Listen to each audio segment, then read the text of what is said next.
Yeah, these cars are huge.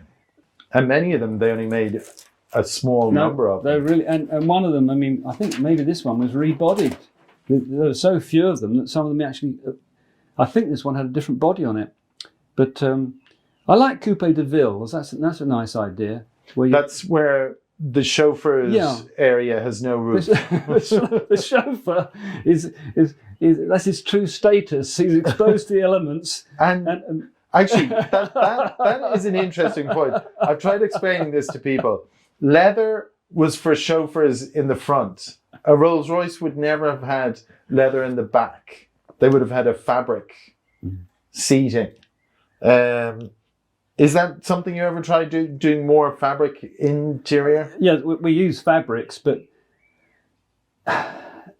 there are certain things that the public and marketing, of course, locked into, and leather was one of them. It really was. Everyone wanted. If you didn't have leather, if you had cloth, there's always the question: couldn't you afford the leather? And I'm afraid that some of the anecdotes from the people selling these vehicles and marketing, they would say if they got hold of a second-hand Rolls Royce to find a new owner for, they would just strip out the cloth. If it was cloth, they wouldn't even bother. They just take it out and put leather in, regardless of the condition. It's a shame because the cloth is much nicer. Yeah. Well, I say one managing director said it made his suits shiny being leather. So the different. But on the other hand, no, the leather in Rolls Royces is beautiful. It's so soft. They're lovely seats. Yeah. And some of the stuff, but some of the detailing here, these side louvers, the perfection.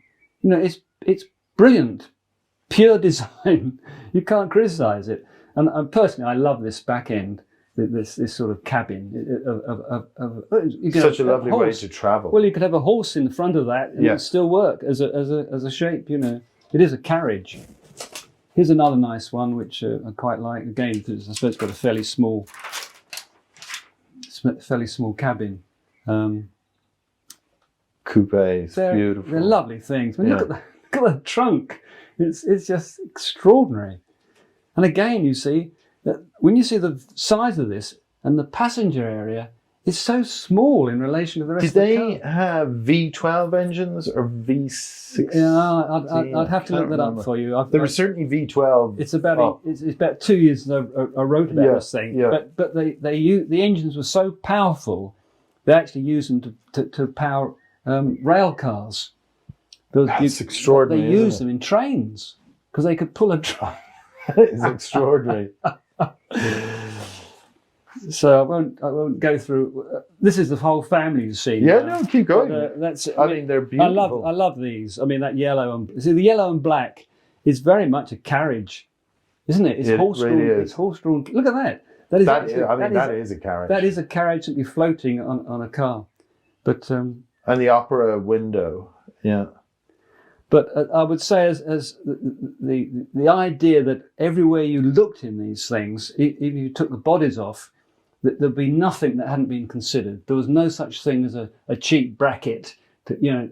And indeed, if you look at a Bugatti engine, there's very little in the way of ancillaries visible. They tended to make a big sort of box around it, clean. Yes. It wasn't. They do look very clean. It wasn't like a ship's engine room. Oily rag stuff. It was surgically done. It's an obsession for the people who made them. They were obsessive. There's no word for it. Yeah.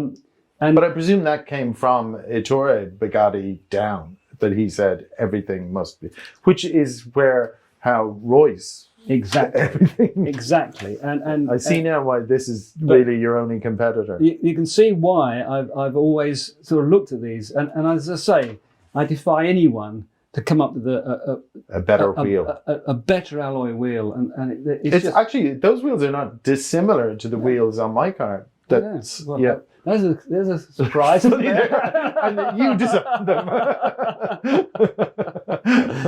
No, it's. I just love the things, and they're incredibly rare.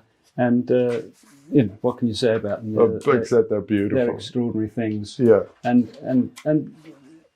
if you like, you could say that all power to Rolls-Royce in the fact that Bugatti didn't make these work financially. No. In fact, some of them, there was only one ever built. Well, they were built in just. You've seen them. This is the family, and there are no others. And that's the full selection of Bugatti. Yeah, this is the cars. This is the Royals. Royals. This is all of them. Yeah, and one of them had 2 different bodies. Yeah. So it's even one less if you like. Okay. But I just think it's an extraordinary achievement, and if you like, you can say all power to Rolls-Royce, who actually made it financially work. In other words, they got the ultimate, as near to the ultimate as they can get. Yes. And yet financially, they did it. They did it financially.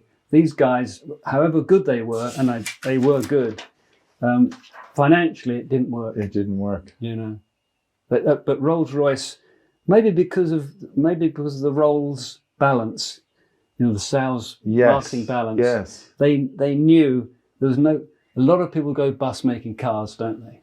They really do. You look at the history of car makes, and Rolls-Royce has managed to make it financially remarkably viable. And almost get to this level of obsessive attention to detail, you know.